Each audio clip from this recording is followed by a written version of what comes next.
Asy-Syajarah Al-Mubarakah. Sama juga tidak ada nama Ubaid disebutkan sebagai anak Ahmad bin Isa. Ahmad bin Isa-nya ada, disebutkan anak-anaknya, tapi tidak ada disebut Ubaid punya ayah nama Ahmad bin Isa dan ditulis sebagai turun Nabi, tidak ada. Di abad ke-7 ada kitab Al-Fakhri. Di abad ke-7 juga ada kitab Al-Asili. Ada abad ke-8 kitab As-Sabatul Musal. Abad 9 kitab Umdatul Talib. Itu tidak ada semuanya itu yang menyebut Ubaid itu adalah anak daripada Ahmad bin Isa. Lalu kapan mereka itu mengaku sebagai turun Nabi? Ya di abad 9. Ada seorang Ba'lawi namanya Ali bin Abu Bakar As-Sakran. Dia menulis sebuah kitab namanya Al-Burqatul Musyiqah.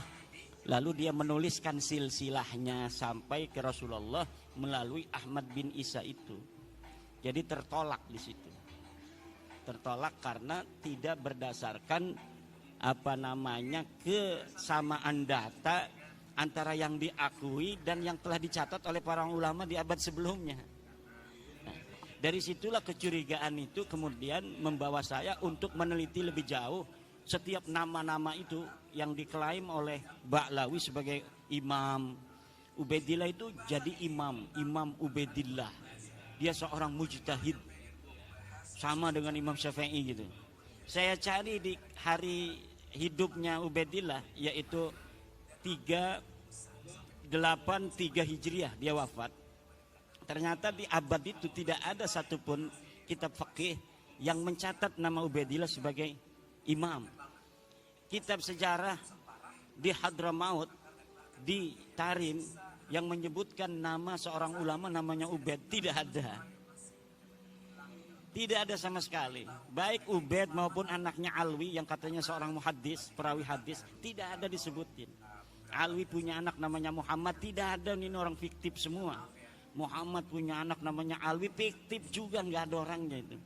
Alwi punya anak namanya Ali Qoli Qasam, nggak ada orangnya itu. Sejarahnya ditulis itu pada abad 10-11 dengan begitu tinggi beserta keramat-keramatnya. Tidak terverifikasi di dalam kitab-kitab di mana dia hidup. Berbeda dengan Syekh Abdul Qadir Al-Jailani. Syekh Abdul Qadir Al-Jailani ada di abad ke-6. Itu kitab abad ke-6 mencatat orang yang hidupnya bareng bahwa di Baghdad ada seorang Ibnul Jauzi. Ibnul Jauzi itu satu masa dengan Syekh Abdul Qadir Jailani. Itu Ibnul Jauzi menulis kitab, dia mencatat nama Syekh Abdul Qadir Jailani. Seorang ulama besar, pengarang kitab. Kemudian dia ahli dalam bidang ilmu tasawuf. Toharat karamatuhu alal mala. Keramat-keramatnya muncul di hadapan orang. Itu dicatat. Itu bukti bahwa sosok ini ada. Tapi kalau seorang yang hari ini dikenal ulama besar di abad keempat seperti Ubaidillah, tapi sama sekali tidak ada jejak-jejak peninggalan, baik berupa tulisannya maupun ditulis oleh muridnya, ataupun diceritakan oleh orang lain yang semasa hidupnya dengan dia, maka sosok itu tidak bisa dikatakan sosok yang eksis, tetapi dia adalah sosok yang fiktif. Seseorang yang namanya diciptakan, sejarahnya kemudian dibangun untuk diatribusikan sebagai leluhur mereka. Padahal pada masanya nggak ada orangnya dengan kesejarahan yang seperti disebutkan pada abad ke-11, ke-12, ke-13 Hijriah itu. Kebanyakan kitab-kitab Ba'lawi yang menerangkan tentang leluhur mereka itu dikarang sejak abad 9, tapi belum rapi sejarahnya. Oleh Ali As-Sakran di abad 9, 895 Hijriah. Kemudian diperbaharui, ditambahkan kisah-kisahnya oleh kitab Al-Ghurar karya Ali Khirid Ba'alawi pada 960 Hijriah. Kemudian ditambah lagi lebih sempurna sejarahnya itu, jadilah Faqih Muqaddam itu di dalam kitab Al-Masra'ur Rawi abad 11. Nanti di abad 12 ngarang lagi lebih hebat lagi keramat-keramatnya sampai Mi'raj segala macam itu. Itu semakin lama semakin dibikin-bikin sejarahnya yang glorifikasinya lebih tinggi dari sebelumnya. Nah, kenapa kita bisa mengatakan seyakin-yakinnya mereka palsu? Karena glorifikasi itu.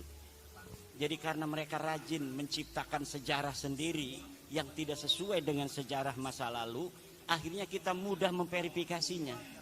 Karena orang yang membuat sejarah di hari ini misalnya, saya mengaku berguru kepada Kiai Sahal, sementara orang-orang yang ada di Kiai Sahal kan tidak sendirian, ada murid-muridnya Kiai Sahal. Nanti muridnya ditanya, apa betul ada seorang nama Imaduddin muridnya Kiai Sahal? Oh, tidak ada. Karena apa? Seseorang tidak akan berdiri sendirian. Misalnya lagi, Bapak ngaku-ngaku 2024 sebagai anggota PWI pengurus Kabupaten Purbalingga. Kan ada SK-nya. Dia bikin tuh SK-nya, dihapus nama satu orang, dimasukin nama dia. Akhirnya pas diverifikasi di pengadilan, mana kamu ngaku-ngaku anggota pengurus PWI ke Kabupaten Purbalingga? Ini, bener ada kopnya, ada tanda tangannya. Kiai Haji Dr. Abbas Bili Yahsi MA, ya kan? Pas coba yang lain diambil juga 3. Sama, tanda tangannya sama, kopnya sama, tanggalnya sama, tapi ini mah namanya Jainuddin, pas ini mah Baklawi namanya. Karena yang merubah si Baklawi sendiri. Coba yang lain lagi, yang SK-nya yang sama, ternyata memang ini beda sendirian. Ditetapkanlah yang beda sendirian ini nama Baklawi ini palsu. Karena apa? Sejarah tidak pernah lahir sendirian. Dia akan terkait dengan orang-orang lain. Dan cara itulah yang saya dapatkan untuk mengetahui kebohongan-kebohongan sejarah Baklawi dengan memukobalah antara satu kitab dengan kitab yang lainnya, satu manuskrip dengan manuskrip lainnya, kesejarahan yang mereka ciptakan, kemudian dapat terverifikasi kedustaannya karena ada kesaksian kitab-kitab yang lain yang tidak menyebutkan nama yang disebutkan oleh Baklawi ini. Contoh, sebentar lagi, Muhammad Shahid Mirbat. Katanya dia ulama besar yang ada di Mirbat. Dia guru dari Imam Al-Qal'i. Saya cari Imam Qal'i ini siapa? Ulama besar. Disebutkan di dalam tulisan orang lain, Imam Qal'i ini adalah ulama paling besar di Mirbat. Siapa gurunya? Tidak ada gurunya disebut Muhammad Shahid Mirbat. Dan dia menyebutkan nama-nama gurunya, disebutkan nama-nama muridnya. Tidak ada orang yang namanya Muhammad Shahid Mirbat disebut, baik sebagai guru, sebagai murid, atau sebagai sahabat. Saya cari seluruh kitabnya itu yang ada di abad ke-6, ke-7. Nggak ada yang menyebutkan seorang di Mirbat, ada yang namanya Muhammad bin Ali Shahid Mirbat. Jadi besarnya nama Muhammad Shahid Mirbat di abad 11-12 itu yang ditulis dalam kitab Baklawi tidak terverifikasi di masanya. Karena kitab yang ditulis di masa itu sudah banyak. Dan sama sekali di Difar tidak ada ulama yang bernama Muhammad bin Ali Shahid Mirbat. Bahkan nama Shahid Mirbat terverifikasi nama orang lain. Jadi ada sebuah kitab menyebutkan Shahid Mirbat itu untuk seseorang namanya Muhammad Al-Akhal Al-Manjawi Sahibu Mirbat. Jadi Ahmad bin Muhammad Al-Akhal Sahib Mirbat itu nama raja di Mirbat. Diambil nama Sahib Mirbatnya itu menjadi apa namanya gelarnya dia. Muhammad bin Ali-nya diciptakan. Muhammad bin Ali-nya diciptakan dan terverifikasi nama ini fiktif. Begitu pula keramatnya Paki Muqaddam. Muqaddam bisa mi'raj segala macam, tidak ada. Tidak ada orang di masa Paki Muqaddam yang menulis Paki Muqaddam sebagai ulama. Tidak ada. Jangankan keramatnya besar, sebagai ulama saja tidak ada. Demikian untuk yang selanjutnya itu kita bisa diskusi. Mudah-mudahan ada manfaatnya pertemuan kita kali ini. Wallahu wal muwaffiq ila aqwamit thoriqin. Wassalamualaikum warahmatullahi wabarakatuh. Waalaikumsalam warahmatullahi wabarakatuh. Beri tepuk tangan buat beliau.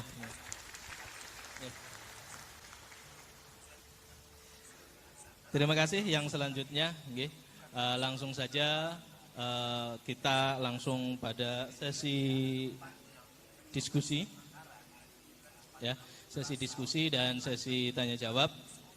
Sebelumnya kita sepakati terlebih dahulu ya, acara kita maksimal sampai jam 5, maksimal sampai jam 5. Monggo untuk pertama Sohibul Wilayah Pak Wahid, monggo.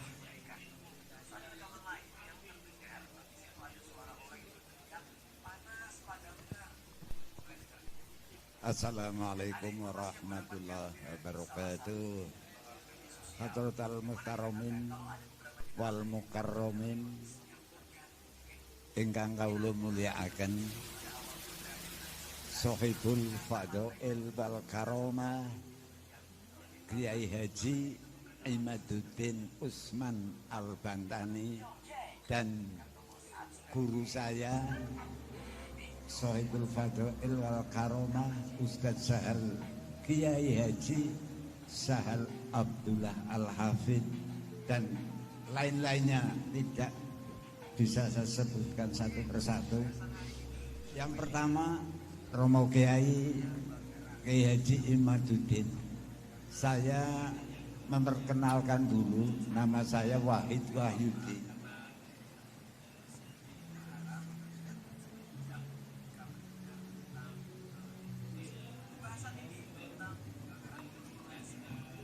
Nama saya Wahid Wahyudi yang tadi disebutkan oleh moderator Sohibul Wilayah. Dan pertama saya menerima Al-Mukarram Sohibul Fadhail Pak Ustadz Sahal Abdullah. Saya mengucapkan banyak-banyak terima kasih atas pencerahannya yang ditunggu-tunggu oleh warga NU, karena saya lahir juga sudah NU. Di perut ibunya saya juga NU. Tapi alhamdulillah saya tunggu-tunggu. Guru-guru saya juga merasa ketakutan. Kalau ada Habib bagaimanapun tetap dihormati karena mengaku Zuriatur Rasul. Nah, kok dari dulu kok gak ada Pak Imaduddin, Pak Kiai, kok dari dulu tidak ada. Tapi mboten napa-napa, terlambat, lebih baik terlambat daripada kecepatan masuk rumah sakit. Itu filosofinya naik kendaraan. Saya teringat barangkali salah, apa betul, saya sih dari dulu kurang senang sama Habib. Guru saya itu mengajarkan begini, mbok nanti salah ya tolong nanti direvisi. Jadi yang punya unek-unek sama ya nggak usah bertanya, mau kok pengen, ya. Itu kata guru saya, laisal ansub bin nasab walakinnal ansub bil ilmi wal amal. Sehingga itu saya senang sekali. Karena dengan ilmu kita tahu, apalagi tadi diberikan pencerahan oleh Al-Mukarram, sangat luar biasa. Kok yang bangkit, kok yang di pinggir kali Lawing dulu, bukan di pusat, padahal kita menunggu sudah babak belur. Pak Kiai sudah babak belur, Kiai seluruh Indonesia. Tapi kok PBNU-nya kok diem-diem saja, kayak umpetan gitu loh ya. PBNU-nya itu untuk bemper saya, karena saya orang awam. Ya, apalagi PCNU Kabupaten Bali enggak, ya orang punya daya kekuatan karena yang di pusat saja diam.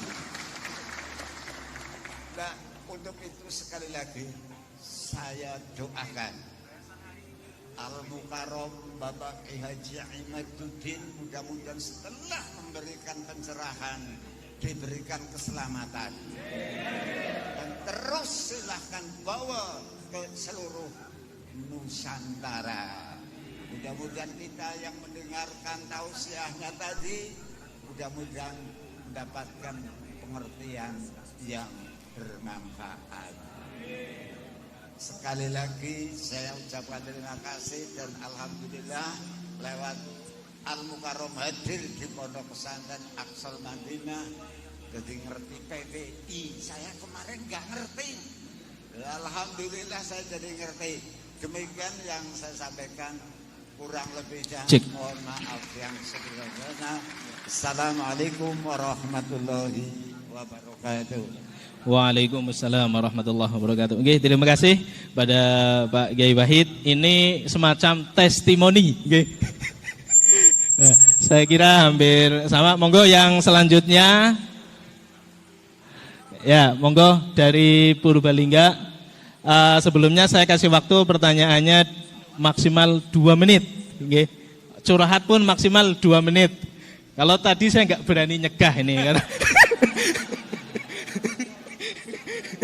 Matur nuwun. Assalamualaikum warahmatullahi wabarakatuh. Kula Hadi Iswanto saking Purbalingga. Niki sami, jadi saya tidak bertanya tetapi testimoni.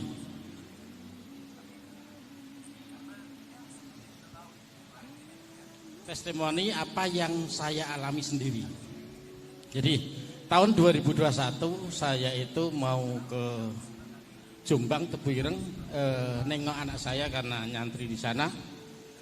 Sampai di Semarang saya dicegah sama teman saya di Semarang, namanya Agung, tapi saya biasa manggil Tisen, itu teman kuliah saya. Terus ternyata si Agung tadi yang dulu teman kuliah saya sekarang jadi juru kunci makam. Namanya Raden Tumenggung siapa, terkenal makam Mbah Dipok di Semarang, di Kampung Petempen. Monggo saged dipun pirsani teng Facebook, teng YouTube wonten. Terus saya karena tahun 2021 belum rame, saya ziarah di makam itu. Habis itu saya ke Jombang, 3 bulan setelah itu teman saya tiba-tiba jatuh sakit dan akhirnya 2 minggu kemudian meninggal teman saya itu. Tetapi beberapa hal yang dapat saya sampaikan di sini.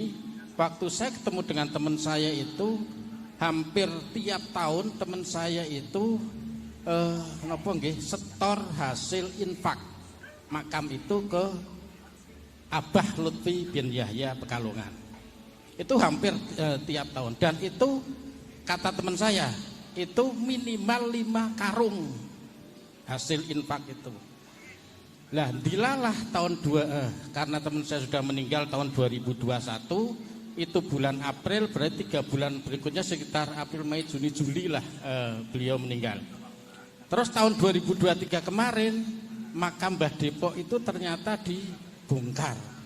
Jadi saya jadi kaget juga waktu itu. Saya ke Semarang ketemu dengan istrinya si teman saya Agung itu. Ternyata karena Agung itu punya syahadah asli dari Habib Lutfi, dan makamnya itu ternyata kosong. Jadi itu testimoni pertama. Jadi itu menjadi keyakinan saya dalam mensikapi satu. Yang kedua, mengambil keputusan saya sama keluarga saya bahwa hakul yakin bahwa Habib itu bukan dzurriyyatur Rasul. Itu pertama. Yang kedua, pada bulan Juli kemarin, saya Kang Sair ini sedikit lagi. Pada bulan Juli kemarin, 1 bulan yang lalu, saya diamanati dari orang tua saya disuruh menjual mobil Panther tahun 97. Lah, ada teman Muhyiddin Purbalingga berdomisili di mana? Di Bojongsari, nelpon saya. Kang, nyun sewu, saya mau lihat mobilnya. Akhirnya mobil itu saya parkir di garasi. Terus saya lihatkan, si orangnya itu bilang, ini yang mau beli bukan saya Kang, tapi Habib Salim dari Selawi. Nah, akhirnya karena Habib saya tetap hormat, karena saya pernah punya guru, Habib Lutfi itu guru saya. Saya tahun 87 sampai tahun 90 waktu saya aliyah, saya mondok di pondok pesantren Ribatul Muta'alimin di Pekalongan, di Nahrawi. Jadi saya tiap seminggu sekali itu biarin. Saya tiap hari Minggu itu saya selalu ikut rutinan tempatnya Habib Lutfi, Simtud Duror sama Rotib Al-Haddad. Jadi 2 hal itu yang saya ikuti selama 3 tahun saya ikut Habib Lutfi. Melanjut yang tadi, yang bulan Juli tadi, akhirnya Habib Salim dari Selawi itu mau beli mobil saya. Itu pas hari Jumat. Saksinya ada istri saya, ada Muhyiddin yang dari Bojongsari namanya Cak Husen. Terus waktu sholat Jumat saya bilang, Beb ini Jumat, tolong Jumatan dulu bareng-bareng gitu. Ternyata Habib Salim itu bilang musafir gitu. Dari Selawi ke sini saya bilang, itu terserah ente Beb, monggo musafir atau tidak, yang penting saya sudah mengingatkan. Habis Jumatan saya ngasih makan, saya kasih makan, saya belikan makan. Itu ngobrol sampai lebih dari jam 4, artinya sudah waktu asar sudah selesai. Artinya di situ ada Habib, ada Cak Husen yang memang tidak sholat Jumat, tidak duhur sampai asar. Dua hal itu yang menjadikan keyakinan saya bahwa ternyata memang nggak mungkin kalau dzurriyyah Kanjeng Nabi itu syariat tidak melakukan. Jadi pasti itu bukan dzurriyyatur Rasul. Jadi begitu. Ya. Matur nuwun. Assalamualaikum warahmatullahi wabarakatuh. Terima kasih. Pertama terima kasih saya ucapkan kepada Sohibul Wilayah Kiai Wahid dan atas doa-doanya. Ini adalah merupakan sebuah alamatun min alamatil khair bagi saya, bahwa memang apa yang saya lakukan itu dinilai oleh tokoh masyarakat, ada manfaat yang bisa diambil oleh banyak orang. Buktinya adalah dari pernyataan Kiai Wahid tadi. Untuk pertanyaan bagaimana upaya saya untuk agar pembahasan penelitian tesis saya itu bersinergi dengan PBNU, ya saya kira secara kelembagaan PBNU pada hari ini tidak ada kata menolak tesis saya, walaupun memang belum ada kata menerima tesis saya, tidak ada. Ada beberapa tokoh di PBNU hari ini yang mengatakan terlihat nampak berseberangan, itu kan cuma satu orang. Yang jelas-jelas itu beliau menolak. Itu pun beliau menolak bukan pada isi daripada tesis saya. Yang beliau tolak itu adalah karena menurut beliau saya kelihatannya maksa orang untuk mengikuti saya bahwa Ba'lawi ini bukan turunan Nabi. Gus Fahrur itu mengatakan bahwa dia bukan menolak isinya, tapi menolak saya kelihatannya memaksa orang untuk percaya bahwa Ba'lawi itu bukan turunan Nabi. Yang dia inginkan katanya kalau sudah buat tesis membatalkan, ya udah, orang mau percaya mau tidak itu biasa perbedaan pendapat. Nah, itu di situ. Padahal memang saya ketika mengatakan bahwa Ba'lawi ini bukan keturunan Nabi, tidak ada memaksa orang. Misalnya Kiai Wahid, kalau nggak percaya awas, nggak ada itu. Adapun ketika terjadi sebuah dinamika dalam forum diskusi, yaitu adalah penguatan dan pendalaman dari materi yang sedang dibahas. Misal, ketika terjadi, saya mengatakan hakul yakin bahwa para Ba'lawi Habib ini bukan turun Nabi. Itu adalah dinamika dalam sebuah forum, baik dalam sebuah debat, diskusi maupun dalam ceramah. Untuk apa? Agar orang-orang mengetahui kadar keyakinan kita terhadap apa yang kita teliti. Karena orang, terutama orang awam-awam, itu tidak bisa meneliti seperti para kiai. Kiai kan bisa baca kitab. Ketika saya menyebutkan kitab, dia bisa verifikasi kitabnya. Benar nggak apa yang saya sampaikan? Saya sebutkan ini ke dalam kitab anu, dia bisa pelajari. Oh benar. Dalam kitab anu, oh benar. Oh dalam kitab anu, oh benar. Tapi untuk masyarakat awam yang lain cukup dengan kata-kata bahwa saya bertanggung jawab dunia dan akhirat, bahwa Ba'lawi ini bukan cucu Nabi. Jadi ada perbedaan di dalam tekanan dalam bagaimana kita memberikan sebuah keyakinan kepada audien bahwa apa yang kita teliti ini berdasarkan daripada keyakinan secara ilmiah yang saya yakini. Gitu. Jadi itu di PBNU itu. Bahkan saya apa namanya itu kan di PBNU masih. Teman-teman di LBM itu banyak yang mendukung. Bahkan ada yang mengatakan hampir 98% mereka semua mendukung. Dari bahwa memang harus ada verifikasi bagi setiap saja orang yang mengaku keturunan Nabi. Dan bahwa tes DNA itu presisi di dalam menentukan dia keturunan garis laki seseorang di masa lalu atau bukan. Nah, adapun pernyataan orang tua kita Rais Am Kiai Miftahul Akhyar, itu beliau menegaskan bahwa itu bukan pernyataan seorang Rais Am. Beliau sendiri yang mengatakan, itu katanya pernyataan saya sebagai Miftahul Akhyar. Coba masih ada pidatonya itu dalam rekaman pengajian beliau setiap hari Jumat pengajian hikam, bahwa pernyataan itu bukan pernyataan beliau sebagai seorang Rais Am, tapi beliau itu pernyataan sebagai seorang ilmuwan Miftahul Akhyar. Itu menurut kata-kata beliau sendiri. Jadi orang tua kita Kiai Miftahul Akhyar ya sama dengan kita. Kita sebelum ada orang, misalnya saya sebelum meneliti itu, bahwa ya Habib ini turunan Nabi. Rumah saya itu ya sering didatangi Habib-Habib walaupun tidak dawir. Karena ada seorang Habib punya nenek ya masih keluarga. Dulu itu masih neneknya ya orang sana, orang kampung saya. Jadi sering ada Habib-Habib yang di rumah. Kemudian hari ini pun ada Baklawi yang tetangga saya. Ya tidak ada apa-apa. Bahkan ketika apa namanya itu ada masalah pribadi, dia dengan tetangganya di perumahan ngontrak itu mau diusir sama tetangganya karena musuhan pribadi. Kakak saya yang ketua MUI Kecamatan Kresek yang membela dia. Tiap hari itu Baklawi itu nongkrongnya di material paling besar di Kresek yang kakak daripada ibu saya. Namanya material Pasir Indah. Itu tiap hari Baklawi itu nongkrongnya di situ, temenan dengan apa namanya anak daripada kakak ibu saya itu. Jadi tidak ada masalah.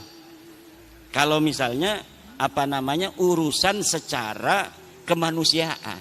Yang jadi masalah adalah ketika dia mengaku keturunan Nabi, kemudian minta uang dengan memaksa dan sebagainya. Nah, jadi tidak ada urusan pribadi di dalam masalah penelitian nasab para kabaib ini. Ketika kita sudah mengetahui bahwa seseorang ini adalah bukan turun Nabi, hukumnya wajib bagi siapa saja untuk memberitahu kepada yang lainnya. Hanya itu saja beban saya untuk mau pergi lama-lama ini beberapa hari meninggalkan santri saya. Karena sebuah kewajiban ketika kita telah memberikan sebuah kesimpulan dan kita juga setelah meyakini seyakin-yakinnya mereka bukan keturunan Nabi, kemudian banyak saudara-saudara kita terutama kiai-kiai di kampung-kampung yang mendapat mudarat dari pengakuan mereka itu, karena kita semua pengen mendapatkan syafaat dari baginda Nabi kan. Akhirnya dimanfaatkan oleh oknum-oknum ini untuk kepentingan mereka dengan pengakuan mereka.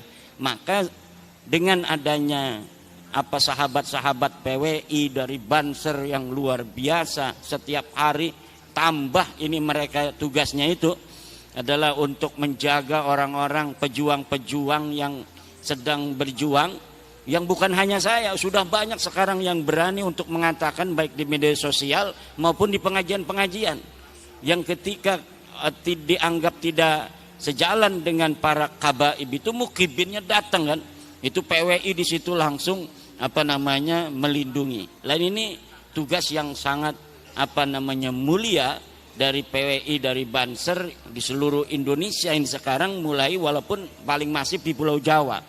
Paling masif lagi itu adalah di daerah Jawa Tengah dan Jawa Timur. Ini paling hebatnya mungkin di Jawa Tengah ini Solo Raya dan Banyumas Raya ini. Purbalingga, Banyumas ini luar biasa. Jadi prototipe daripada perjuangan kita hari ini. Kalau dulu perjuangannya langsung dengan perjuangan senjata, Sekarang perjuangannya dengan perjuangan pemikiran. Termasuk Kiai Sahal ini. Ini perjuangan pemikiran, perjuangan dana, perjuangan mungkin akan banyak orang yang mukibin itu nanti mencela, mencaci, itu harus siap ya. Jangan senyum-senyum aja ini. Saya itu wajah saya udah nggak ada rupa orang itu di Facebook itu. Saya biasa-biasa aja. Karena saya menganggapnya itu wajar. Seorang Nabi Muhammad SAW saja itu kan luar biasa. Innahu sahirun kadzab dan lain sebagainya. Ada lagi sahirun majnun kan, gila dan lain sebagainya. Jadi hal-hal yang semacam itu pasti akan ada konflik, walaupun sekecil-kecilnya pun akan ada konflik. Ya semacam ini konfliknya. Mertua dengan menantu. Mertuanya dukung saya, menantunya belum. Atau sebaliknya, mertuanya dukung Kabib, menantunya dukung saya. Jadi ada konflik sedikit. Itu pasti dalam kebenaran itu ketika diungkapkan akan terjadi clash. Nabi Muhammad siapa dulu itu yang saling tidak akur? Keluarganya Nabi. Abu Thalib, Abbas, Hamzah, ya kan? Abu Lahab, ya berbeda-beda. Yang langsung menerima hanya Hamzah, Sayyidina Hamzah. Abbas belum. Sampai perang Badar Sayyidina Abbas itu masih perangnya bersama Abu Sufyan, bersama Abu Lahab, Abu Jahal. Kemudian Sayyidina Abu Thalib sampai meninggal tidak terdengar beliau mengucapkan la ilaha illallah walaupun selalu mendukung. Jadi ada yang mendukung terus tapi nggak mau masuk PWI. Tapi mendukung, bahkan ngasih uang kalau ada acara PWI. Tapi belum pernah ngomong saya adalah percaya, saya yakinnya Ba'lawi itu bukan cucu Nabi, belum pernah ngomong begitu. Tapi kalau ada acara PWI, nih buat ini. Ngasih aja sama ketua PWI Ki Ali Ridho tuh. Ini 300.000, 400. Nah ini Abu Thalib itu. Abu Thalib itu tuh. Nah saya yakin orang tua kita di PBNU itu para aulia-aulia lah. Jadi apa? Para pemimpin NU itu kalau sudah diangkat di PBNU itu memiliki kelebihan. Dan apa yang telah dilakukan oleh orang-orang tua kita itu mungkin itu yang terbaik pada saat ini. Itu yang terbaik untuk kita semua. Coba misalnya kalau baru misalnya 2 tahun yang lalu tesis saya ini PBNU dulu yang nerima, dikaji oleh PBNU, diputuskan betul Habib ini bukan turun Nabi. Sedang di bawah orang belum paham apa yang akan terjadi. Bisa didemo betul-betul besar-besaran PBNU. Kemarin aja ada yang demo itu. Kalau kemarin urusannya urusan ecek-ecek gitu. Urusan sedulur itu, biasa NU itu sedulur itu nanti beres lagi itu orang-orang sedulur semua.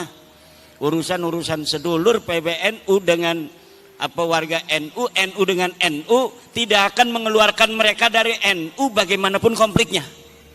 Itu kehebatan orang NU. Konfliknya nggak bakal bikin PBNU tandingan kecuali Idrus Romli. Nggak ada. Sekarang pun Idrus Romli udah nggak berani ngomong NU garis lurus, nggak berani dia. Saya omongin terus NUGL.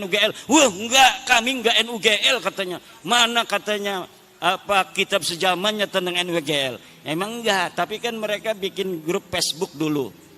Grup Facebook NUGL, bikin sebuah web NUGL. Tapi hari ini mereka nggak mau. Pak Lutfi Basori nggak mau disebut NUGL sekarang. Itu hebatnya NU. NU ini adalah jam'iyatun mubarakatun.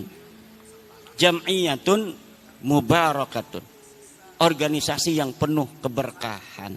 Insya Allah pada saatnya semua warga NU akan sepaham dengan kita semua bahwa Habib ini bukan keturunan baginda Nabi besar Muhammad sallallahu alaihi wasallam. Apalagi tuh pertanyaannya?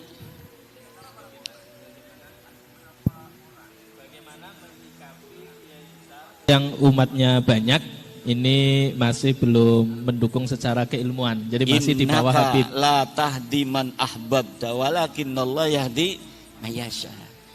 Pada zaman Nabi juga yang pertama beriman itu selain dari Sayyidatuna Khadijah, Sayyidina Ali siapa? Ammar bin Yasir. Ya kan? Siapa lagi itu? Sumayyah, kan? Orang-orang ya kelas-kelas kita semua, Bilal bin Rabah. Tapi nanti lama-lama semuanya. Kalau dari atas dulu kurang cantik, tapi kalau dari bawah luar biasa itu. Ya. Nggih. Nah, saya setuju tentang tadi antara Sayyiduna wa Maulana Abdurrahman Wahid dan Rizik Syihab. Kalau kita ingin tahu bagaimana dia menantang mubahalah kepada Gus Dur dulu. Gus Dur, bawa anakmu, bawa istrimu, ayo kita bermubahalah. Siapa di antara kita yang dapat laknat? Siapa di antara kita yang mati mendapat laknat? Kalau saya dalam kebenaran, maka kau akan mati mendapat laknat. Kalau engkau dalam kebenaran, saya dan keluarga akan mendapat laknat. Mati dalam su'ul khotimah katanya kan. Mati hina dina. Gus Dur udah meninggal apa belum? Gus Dur sudah wafat. Dan dunia menyaksikan Gus Dur wafat dalam keadaan mulia. Gus Dur wafat sebagai seorang presiden yang diiringi sampai liang kuburnya dengan penghormatan paling tinggi dari negara Republik Indonesia. Dihadiri oleh presiden dengan iringan la ilaha illallah oleh para santri. Ribut antara pas pampres, antara protokol negara dengan protokol santri. Pas pampres pengennya pakai dar, santri ya ilaha illallah, ngacak semuanya, pengen menghormati Gus Dur untuk terakhir kali. Ketika dia sudah ditanam, sudah didafnu, kemudian mulai dari dia itu dikubur, doa-doa suci dari masyarakat untuk dia sampai hari ini tidak pernah berhenti. Ini menunjukkan Gus Dur radhiyallahu anhu wafat dalam kemuliaan. Ketika hidup dia hidup dalam kebenaran, menegakkan kebenaran, dan ketika wafat dia wafat husnul khatimah, wafat dalam keadaan mulia. Sekarang tinggal musuhnya yang mubahalah itu. Kita akan saksikan yang berani bermubahalah dengan Gus Dur itu bagaimana akhir hidupnya. Dan hari ini alamannya sudah mulai nampak. Bagaimana setiap hari dia merendahkan dirinya dengan kehinaan, terus menuju titik nadir kehinaan yang paling hina dina. Terima kasih. Ya, tepuk tangan buat beliau. Ya, terima kasih kepada para kiai, para hadirin semua, karena tadi kita sepakati sampai jam 5, nggih. Jadi ini sudah jam 5 tidak terasa, bahkan lebih 2 menit.